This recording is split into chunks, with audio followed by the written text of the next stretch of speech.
गिबियाव BTR Bodo news चेनेलाव बयखौ बरायबाय। चेनेलाव गोदानब्ला अन्नानै चेनेलखौ subscribe खालाम आरो खौरांखौ मोजां मोनोब्ला लाइक खालामना हो। दानिया खौरांखौ जोबजासिम फारियै खोनासंलांदो।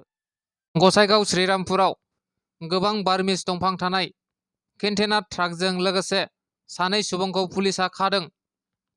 गसाइगाव महकुमानि सिङाव थानाय सोनाब बंग सीमा श्रीरामपुराव 31 नं राजा लामायाव थांनाय मैयानि मोनायाव सिमुलटापु पुलिसआ सिग्रोमनानै गोबां बिबांनि बार्मिस दंफां हमनो हायो।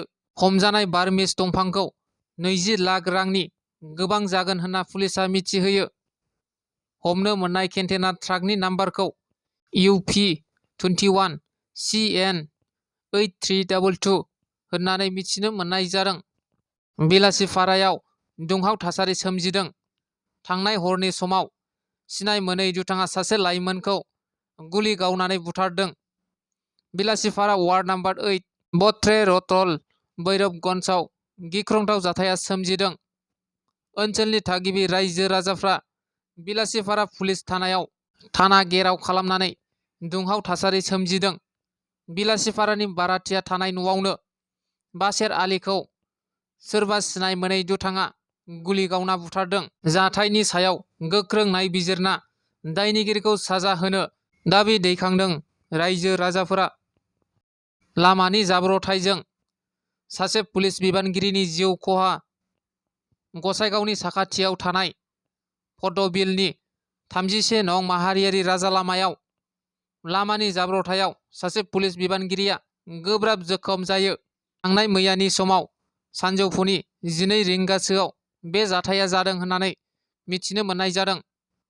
गोब्राब जोखोम जानाय पुलिस बिबानगिरिनि मुंखौ अर्जुन कुमार राजबर होननानै मिथिनो हानाय जादों।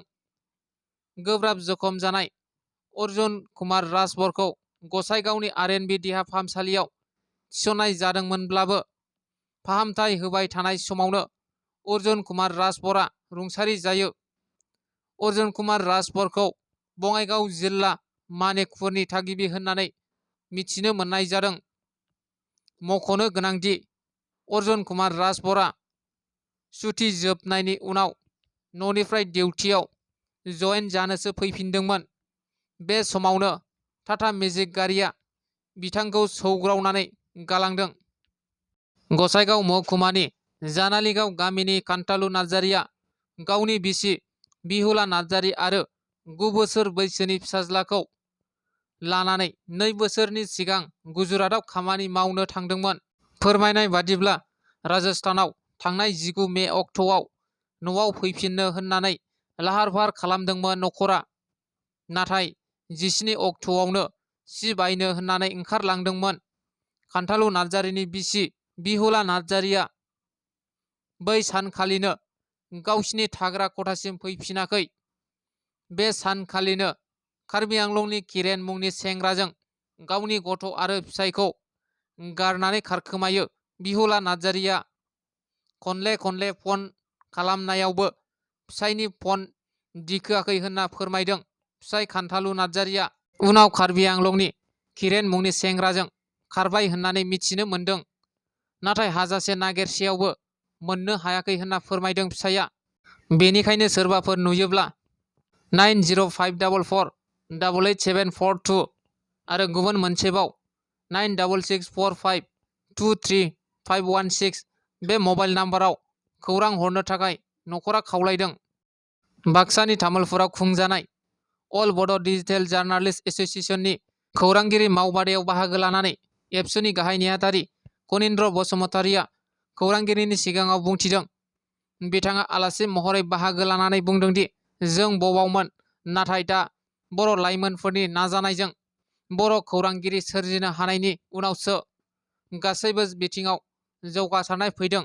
लोगोसे बिथाङा बुंबावदों, मोनसे हादरखौ जौगाहोनो थाखाय खौरांगिरि नांगौ जायो होननानै बुङो। मोनसे गिख्रंथाव जाथाय।